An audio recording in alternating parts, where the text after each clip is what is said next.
Hey everyone, you're watching DS Ronza 243. I apologize for not doing a book reading video yesterday, so I'm doing one today. And since I was supposed to do one yesterday, I'm going to go ahead and do the book reading video for tomorrow. Or, will do the book reading video. That's for tomorrow.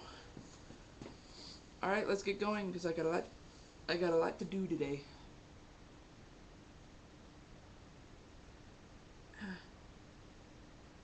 And as you can see, I switched chairs. The noise of that chair during the video is just going to annoy me, and I know it's going to annoy the heck out of you. Alright, let's get going. Where were we? Yeah. The bossy partner glared at him. He looked back at the bossy soft partner looked back at the bossy partner. Soft partner. Gentle partner looked back at the bossy partner. Come off it. She doesn't know. If she did, she wouldn't tell. How would you know? He yelled. One smile and you go soft. I never should have put you for a freaking partner. He shoved his partner.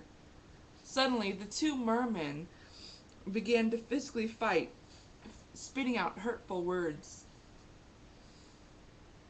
At that same moment, Aunt Kaylee was parking her car at the beach parking lot. I'm glad I'm doing this now, she whispered. If I had done this in the morning, I would end up looking for Garnet. Then she got out of the car, took a suitcase she had bought at a small airport, and walked to the rocky part of the beach. Thankfully, the place was open, and she was able to buy a nice, airtight suitcase. When she approached the rocky part, she had to climb up with the suitcase. Garnet was already climbing the rocks at that point. When she reached the part where she could relax, she grabbed the towel Marion left and dried herself off a bit.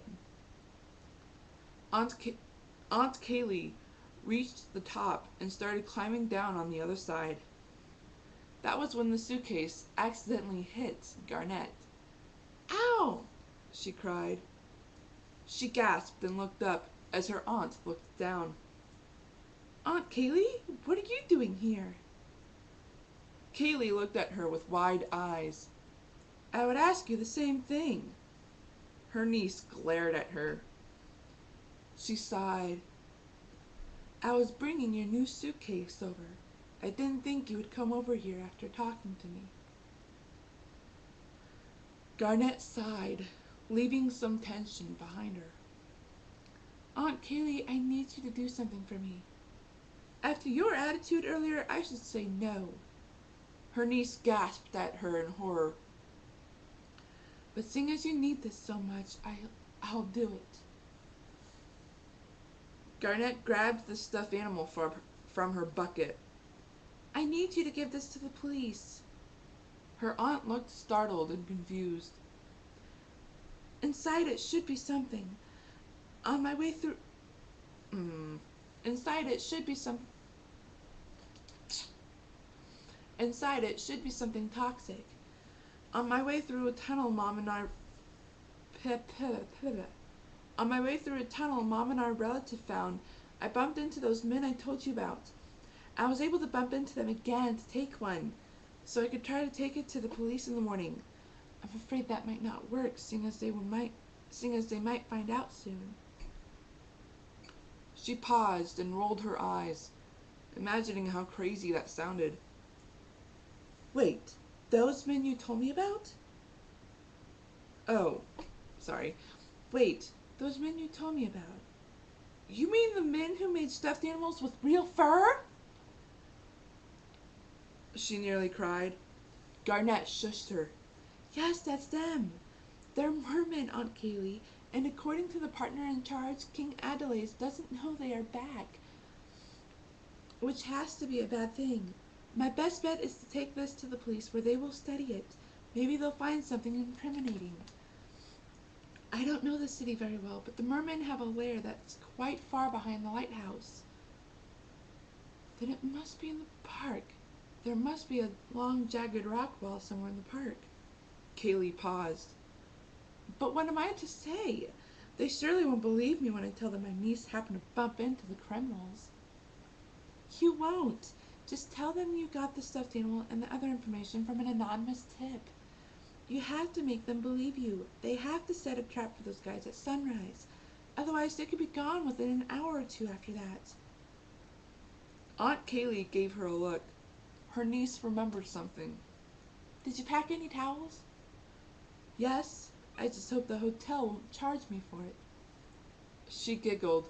Her niece did, too. All of a sudden, there was a big splash from the ocean.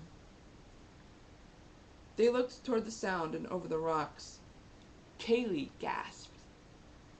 Garnett, you're all right, Amber cried. Mom, Amethyst! Why are you here? Soon after you left, I remembered hearing rumors from certain fish saying that bad mermen were out hiding not too far. I had to make sure you didn't bump into them. She smiled. Thank goodness you didn't. Plus, you left your shell behind. Oh, thank goodness you didn't, Amber told her. Her mother told her. Plus, you left your shell behind, Amethyst noted. Actually, I did bump into them. With my smart thinking, I got away. With some evidence, too. Amber stared at her with bewilderment and confusion.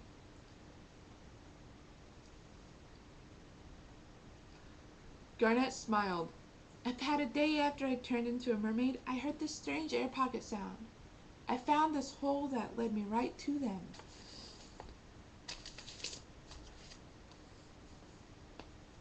They've been making stuffed animals with real fur.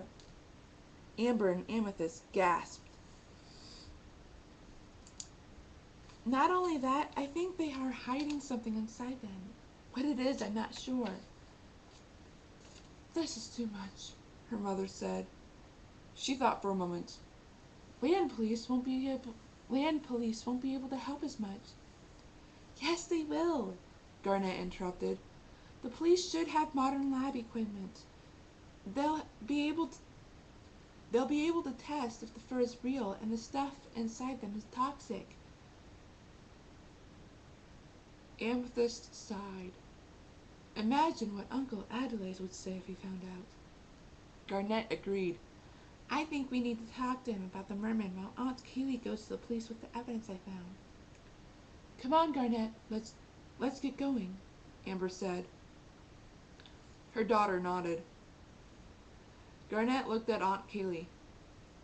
Would you mind doing a couple more favors? Her aunt shook her head. Give these back to Marion. Tell her I love her and I'll call her as much as I can. She handed the bucket and Marion's towel to her. Kaylee gave her a hug. She hugged back. I love you, Aunt Kaylee. I'm sorry I acted so harsh earlier. It's all right, she replied. She pulled away from the hug and turned toward her sister. Once I get home, I'll look for those family photo albums. I promise. Amber was about to say something, but Garnett interrupted her. But Garnett interrupted again. You don't need to do that. Her mom stared at her with wide eyes. It's obvious we're descendants of a mermaid or merman. Finding out if we're related to Karina, it's just a perk. Amethyst cocked her head a bit. Someone is coming, she hissed. Let's go. Hurry, Aunt Kaylee. The police needs to know what's going on. She nodded and headed to her car with the stuffed animal and Marion's things. Garnett and her family decided not to use the tunnel to get back to Aquatica.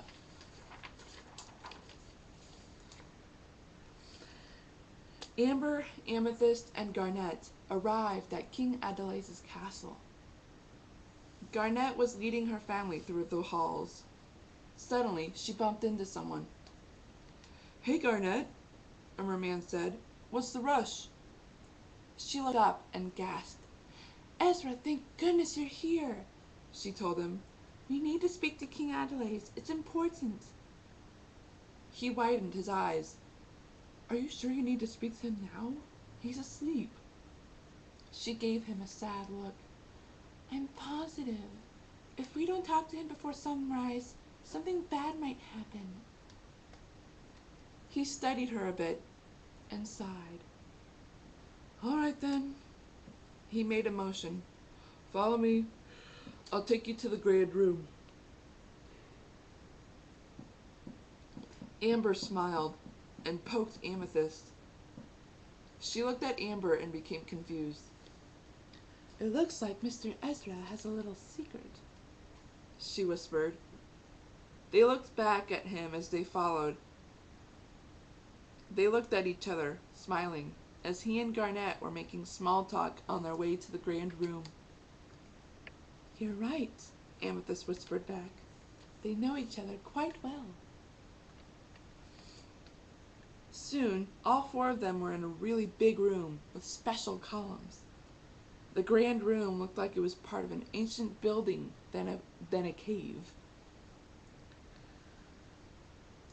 I'll be right back with His Majesty, Mr. Ezra said. I sure hope he won't get upset, waking this early. Oh, sorry. I sure hope he won't get upset, waking this early. Get this right, he muttered as he left. Within 15 minutes, Mr. Ezra and the king arrived in the grand room. This better be good, otherwise my sleep was wasted, the king rumbled. Garnet bit her lower lip. I'm sorry, Your Majesty, she said as she bowed. Amber and Amethyst bowed as well. King Adelaide sighed and shook his head. He looked at her and then smiled. No, I must apologize. I didn't mean to be rude, Miss Garnet. It's nice to see you. Oh, it's nice to see you again. She blushed. Your Majesty. Miss Garnet, I thought I told you to call me King. I thought I told you to call me Uncle Adelaide, he told her. Amethyst gasped, although she didn't need to. The king gave her an odd look. Garnet eyed her. She sighed and placed a hand on her mother's shoulder. Uncle, this is my mother, Amber Tarleton. Next to her is a distant relative of ours, Amethyst Gailton. Gailton, he murmured, smiling. I remember that branch of the family well. My sister loved playing games, he said as he chuckled. Amber covered her mouth in shock. Garnet smiled. Hi there, Uncle, Amethyst murmured sheepishly. Amethyst, I was beginning to think you disappeared. Where have you been these past few weeks? He eyed her.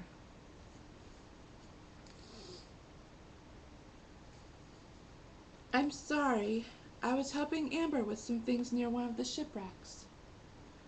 The king narrowed his eyes. She widened her eyes. I thought I told you not to go that far from Aquatica. You could have been eaten by a shark. Amethyst looked down. King Adelaide shook his head. I'm sure all of you didn't wake me for discovering more of the family. What is going on? Amber moved forward and spoke up. Your Majesty, we bring bad news, she said. There are some mermen who you banned from Aquatica nearby. He widened his eyes. How do you know of me banning mermen? She looked down. That is where I stop.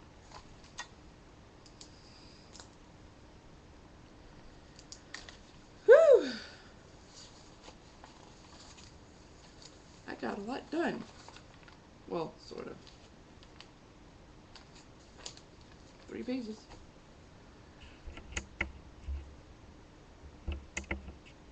Oh, alright, people.